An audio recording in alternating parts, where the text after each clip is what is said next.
Are you guys seriously taking a selfie? Just a set.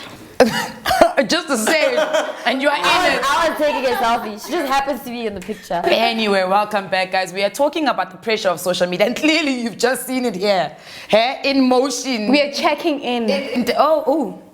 Okay. See? Isn't that addictive? It is a bit addictive. But in any case, just as we broke for the ad break, we spoke about whether or not it exposes you. These selfies that we are taking. You're taking selfies at Assertiveness. Now they know where you are. The stalkers know where Lerato is today. What happens there? How do we control? Don't post it when you are there. But you guys are always doing that though. But no, seriously. If you're concerned about having stalkers and stuff like that, don't post it when you are there.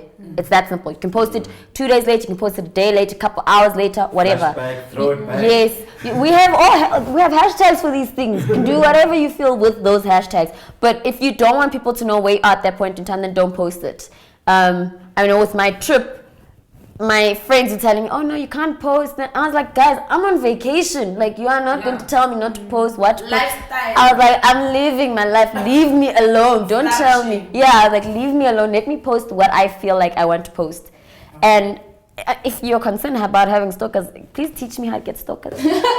Just cheese. Okay, what if the concern is not necessarily stalkers? What if the concern is just exposing yourself, exposing a little too much? Where do we draw the line between what you should share and what you shouldn't share? It's a personal line. My line could be there. I can take a picture of me on the toilet doing the number 2, and I feel like at that moment I'm gonna say I'm doing the number 2. Whereas you feel like that's a bit too much, and then you won't do it. So everyone's line is very different. And if I don't like it, I must just unfollow you. Not go on. If you don't like it, yes, that's your problem. Unfollow. Because other people then go on a rant about it, but they're still your friend. So they don't unfriend Why are you. you still following? Why do people follow people that they don't like? Help me Because they're understand. haters. No, because they wanna keep up.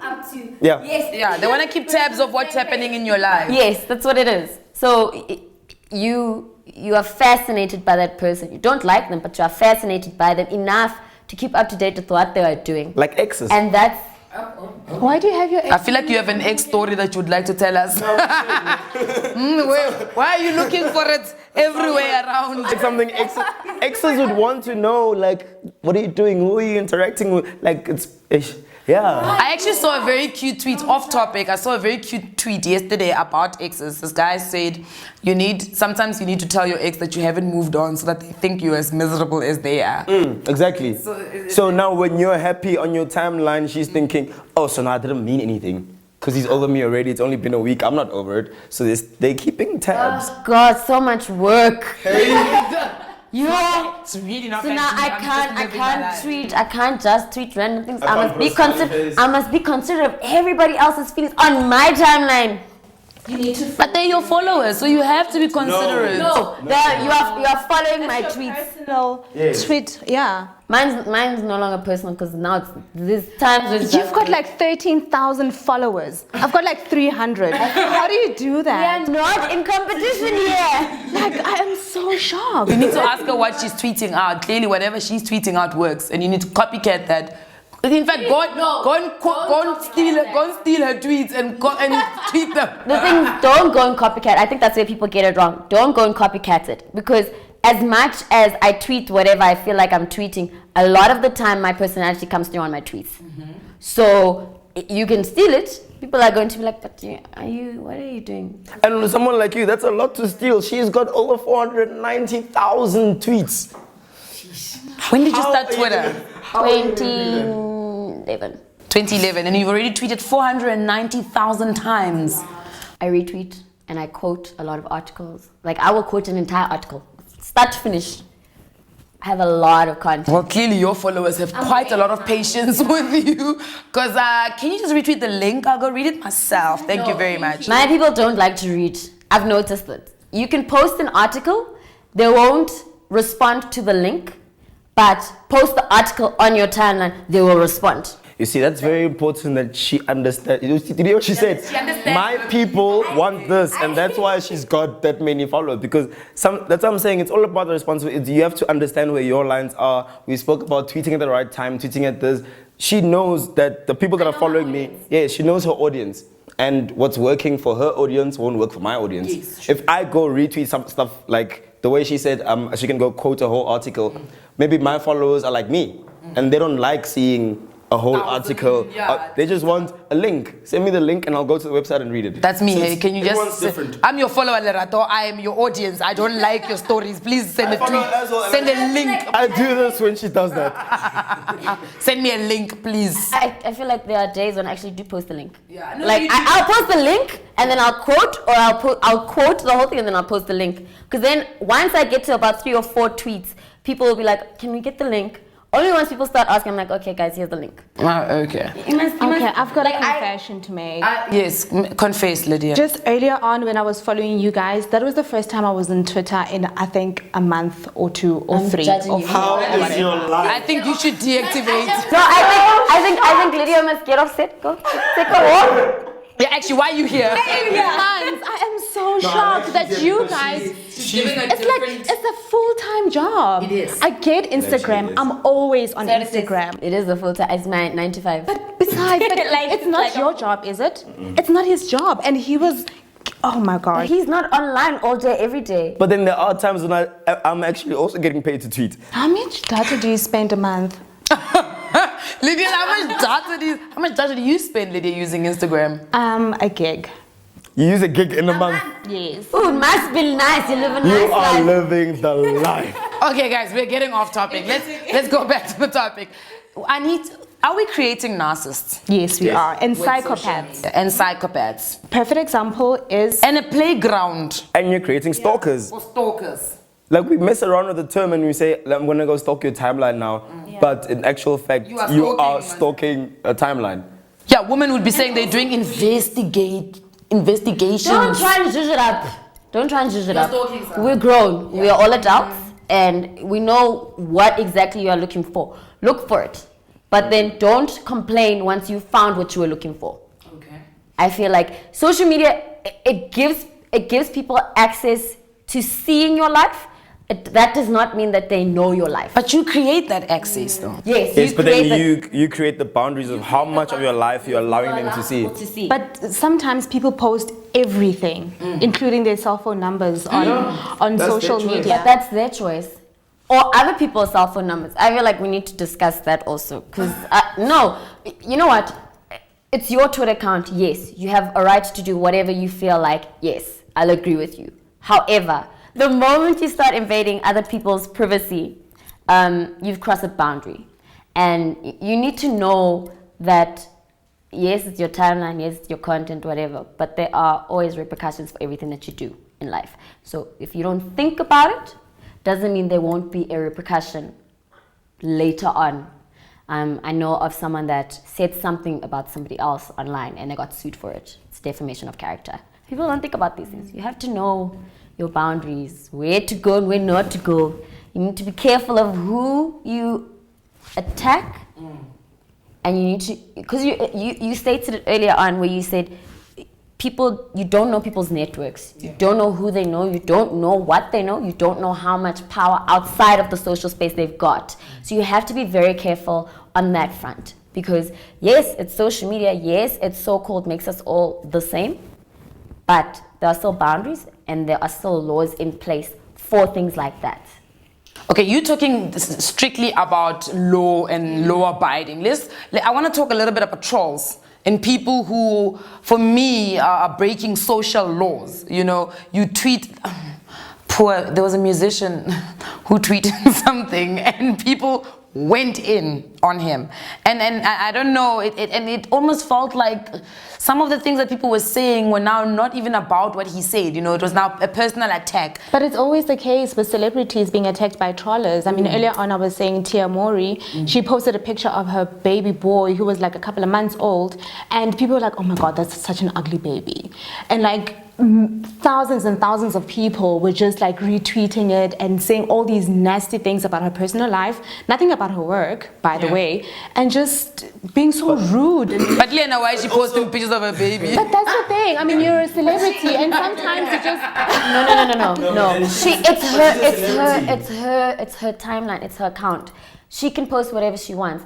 Then she must but also you be are happy. not. No, you are not in control of how people respond to it. So she must be. So she needs to know. She needs to know that if I post this picture, it can go one of two. It's either going to be good or it's not going to be good. And she's a celeb, so she knows. She knows that people generally don't care when it comes to celebs. They don't care what boundaries they cross. If they want to cross the boundary, they're going to cross that boundary. And that's the reality of being a celebrity. You expect the hate, so to speak. You're supposed to expect And it. yes, exactly. And no one can tell you that it's wrong of you to say this about a celebrity. There's no Twitter police that are going to say, you can't say that to ban. He is a celebrity. You're in a certain field. You're in a certain industry where you belong to the public. Full stop. People do that on purpose to hurt you and be insensitive. That is your field. But yes, No, it's different. I understand what she's saying. It's different for celebs and it's different for the average person. that's what I wanted to touch on. Completely. Even that is a whole other dynamic to it. Because what has happened now is that traditionally in media we used to see celebrities. We never saw the everyday man. Now what social media does, it creates celebrities out of the ordinary man. Now my question is, now me as Nicolette, who's now posting and it's my Twitter account, I'm not a celebrity, but I'm posting pictures and I've got trolls now. Celebrities are almost mentally, prepared. Yeah. But how does the average person then deal with it? Because what I found is that on Twitter, you cannot have an opinion. Your opinion will get torn apart. Because Twitter follows group thinking. Yes. Yes. If the famous celebs are all saying this, then I must also jump on that bandwagon and I don't even have an opinion anymore on my own. You know what? You need to, as a person, you need to know who you are. You need to know how you think and why you think that way or why you do certain things the way that you do them. Yes, celebs have they're outspoken and they have an opinion and they share it, and a lot of the time people agree. But you as a person need to know if you agree with that because you actually believe it or if you agree with it just because somebody else says it. It's simple. Are you a follower or are you following? What am I saying? Are you a follower or are you a leader? Yeah. Or are you being followed? Basically, that's exactly that's the bottom line of it. But to gain what you want to gain on social media, do you not often have to be a follower? A leader is not tweeting to gain. A leader is expressing themselves. But most people on social media are tweeting to gain. But those are the because it followers. gives you that, I've now got an audience. People like me. Can I just touch on this whole audience thing? Nah? It seems great. It seems fantastic to have an audience and to be gaining those. It seems fantastic. Everyone always talks about, you've got the followers, no. It seems nice. You stated earlier that it creates sort of celebrities, social media creates sort of celebrities out of the average person. It's once people start invading your privacy and crossing those lines, you need to start assessing how much people get to see about your life. But how do you do that? I mean, perfect you example. learn. But perfect example, Pulani. Yes, I mean that poor girl. We're not even going to discuss that. There's no that poor girl. But she also, she look, it started off as a poor girl and then it moved to her finding an angle to use it. And it almost leads to asking the same question that happened to Kim Kardashian. That sex tape, did she leak it? Did she know it was going to get leaked? Was she part of it being leaked? Because it helped her. It also helped Pulani. She started off with 6,000 followers. She jumped to 41,000 and then dropped again to 4,000. Okay. Yes. She started off at that, Minnie? What happened? Yeah. I'm not going to Okay, touch no, on we that. obviously we don't have the inside of what happened there, but I think the point that Lydia was trying to make is that there is a situation where you do get victimized, and it's not about, and it's not, yes, and it's not the what gets exposed is not in your control, because let's assume, for the sake of saying, she really did not know about that picture being put up on social media. Let's assume that. Because clearly something must have gone wrong there, because now we're not hearing anything in the law saying this guy's got arrested. Because surely people should have gotten arrested right after that thing dropped, So we're going to assume, for the sake of assuming, that she did know. Let's say you don't know. As Nicolette, I was dating some guy, Kimufile, my nudes, we were in love, 7-year relationship, bam, this man puts up a nude of me. What do you do in that situation? Who do you call? The lawyer. No, but Lerato, what you're saying is that you've called the lawyer. It doesn't matter anymore. You've called the lawyer. Someone's going to get The arrested. reality is you can't do anything about it. It's out there, full stop. That's it. So social media is actually very dangerous. It is. That's what we're saying. If you're going to use social media, you need to know, you need to be responsible about it. And at the same time, we can't say to people, don't set up an account. Just be responsible first. Learn who are you going to tell that? There's no 16-year-old that's going to listen to someone. Like if Miss Lee was to go give a conference to kids that don't have Twitter, you're not going to tell me, don't set up an account because I feel that you're not responsible enough first. You can't control who's going to set up an account. It's like having a baby. No one actually says But you can teach you're going through a people- manual. Yeah. You can teach people what, from my experience, I will tell people what works and what doesn't work. That's why now there's a lot of times on Twitter, things that happen, I will sidestep. But at what pace is the teaching happening, Lerato? For me, as I go along. I mean, I'm not going to educate everybody. I'm going to educate the people that want to take that education. So I will post, I will share, like, this is what happened, this is how I feel about it, this is what I learned from it, and leave it at that. People will either take what you say and keep it and use it, or they won't. But it goes back to what Lesanga said. Almost every average child in South Africa has now got a smartphone. They can sign up for Twitter. They can even lie. You know, there's no... Facebook claims you have to be a certain age, but really you can just put in... I mean, you don't need... Yeah, so how do we help those people, you know? How do we not get them sucked into this whole Twitter, Facebook thing? How do you teach a parent how to parent? They have to just get it in and... Someone can tell you, no, don't do this with your child. It's better if you do this with a child because in the future, this is going to happen. That's the same thing with social media. Like Lerato saying, as she goes along, she tells people, this situation, okay, you're being attacked. Don't respond this way, respond this way. You taught that one person one little thing about social media, and that's it. That's what I'm saying. What people do with that information is not up to you. Can I touch on something else? This is scary. Lydia's like, I'm going to get off social media. Like deactivating.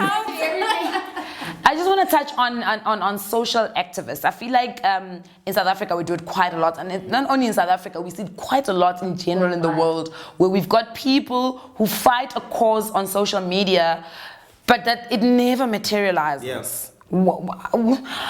Where's the power of Twitter and the power of Facebook in these hashtags? For me, I mean, yes, you've gotten your point across. People have retweeted you. You've gotten, you know, obviously, if you say something like, let's all love South Africa and be patriotic, you're going to get the retweets for that. You know, hashtag Sarah Bland, can't believe America is upset over a lion as opposed to a killing of another life.